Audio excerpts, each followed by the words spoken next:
Hello and welcome to official YouTube channel of Harda Degree College. I am Assistant Professor Muskan Jain and today we are going to continue our MCQ series. So question number 96 की हम बात करें.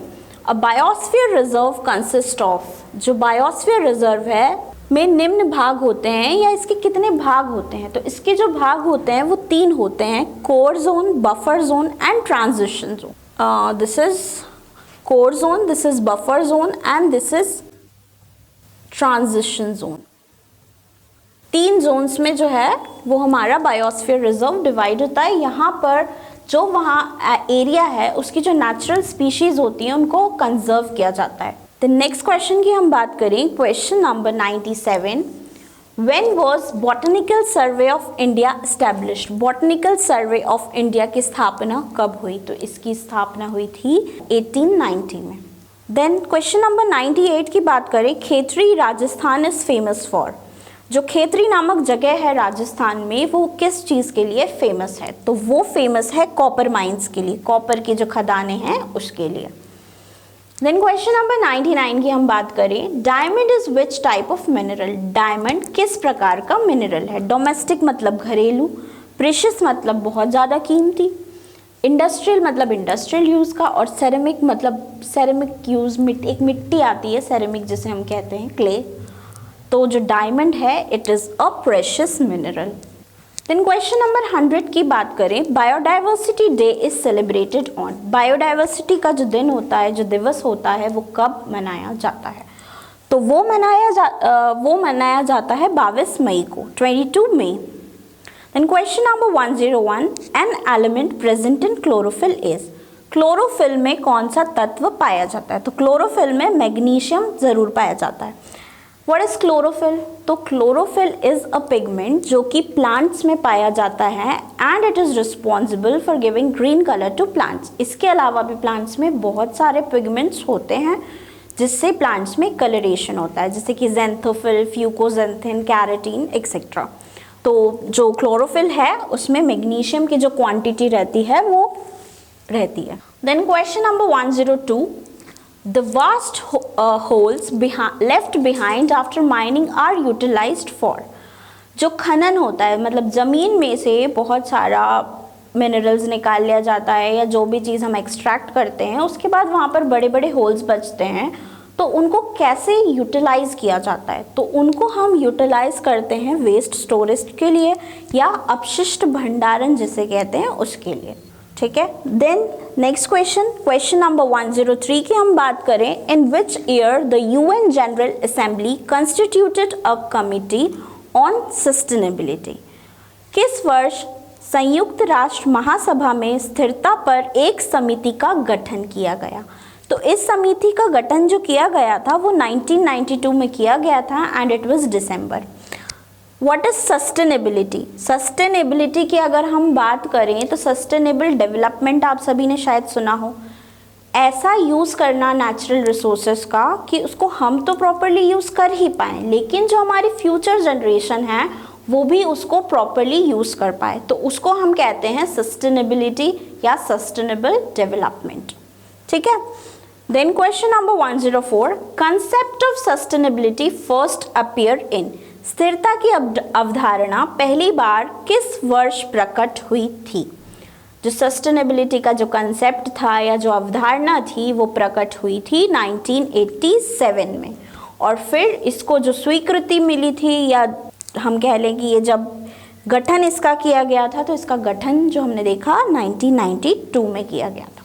Then question number 105 पर आते हैं, the headquarters of UNEP is located in. UNEP का मुख्यालय कहाँ स्थित है? तो यूएनईपी के बारे में पहले हम समझ लें कि यूएनईपी क्या होता है. यूएनईपी का full form United Nation Environment Programme. ठीक है. अब ये जो हैं ये कुछ प्रोग्राम्स होते हैं जो कि हमारे इन्वायरमेंट को प्रोटेक्ट करने के लिए किए जाते हैं. यूएनईपी, यूएनडीपी, यूनेस्को, इन सब के फुल फॉर्म्स आप लर्न कर लें तो एग्जाम में टू द पॉइंट क्वेश्चन आएगा तो आप इजीली उसको टिक कर पाएंगे. ठीक है. अब इसके हेडक्वार्टर्स कहाँ हैं? तो इसके जो हेडक्वार्टर्स हैं वो नायरोबी केन्या में हैं. ठीक है. देन क्वेश्चन नंबर 106 की बात करें, natural sink of stratospheric ozone layer is. Then next question पर आते हैं 107, the largest barrier reef system in the world is found at. दुनिया में सबसे बड़ी बाधा भित्ति प्रणाली में पाई जाती है। जो बाधा भित्ति है या जो लार्जेस्ट बैरियर रीफ सिस्टम है ये कहाँ पाया जाता है? तो ये पाया जाता है नॉर्थ ईस्ट ऑस्ट्रेलियन कोस्ट में, उत्तर पूर्वी ऑस्ट्रेलियाई जो तट है वहाँ पर। The next question, desert tree plantation and soil conservation system is located at. रेगिस्तान वृक्षारोपण और मृदा संरक्षण केंद्र कहाँ स्थित है? तो ये जो केंद्र है वो जोधपुर में स्थित है, and Jodhpur is in Rajasthan. Then question number 109, pollutant causing leaf curling is. कौन सा प्रदूषक लीफ कर्ल करता है? Leaf curl is a disease जो कि प्लांट्स में होती है और इसको करता है CO, that is cobalt.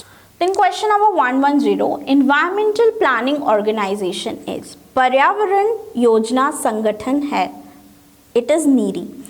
NEERI का full form national environmental engineering research institute. इसका फुल फॉर्म ज़रूर कभी ना कभी किसी क्वेश्चन में पूछ लिया जाएगा, तो आप नीरी का भी फुल फॉर्म याद रखें। CSIR का फुल फॉर्म है council of scientific and industrial research. Then question number 111, renewable source of energy is. नवीनीकरणीय ऊर्जा का स्रोत है। तो जो ट्रीज हैं वो नवीनीकरणीय ऊर्जा का स्रोत हैं। कोल और जो पेट्रोलियम है ये जो है हमें ज़मीन में से ही ऑब्टेन किया जाता है, और ये जो है एक टाइम के बाद में एग्जॉस्ट हो जाएगा या ख़त्म हो जाएगा। क्वेश्चन नंबर 112 की बात करें तो in biotic community the primary consumers are. जो जैविक समुदाय हैं उसमें प्राथमिक उपभोक्ता कौन है? तो इसमें जो प्राथमिक उपभोक्ता हैं वो हैं हर्बीवोर्स या शाकाहारी जीव। देन क्वेश्चन नंबर 113 की बात करें, which type of chemical weathering is enhanced bye acid rain. अम्लीय वर्षा से किस प्रकार का रासायनिक अपक्षय बढ़ता है? तो इससे हाइड्रोलाइसिस बढ़ता है। ठीक है।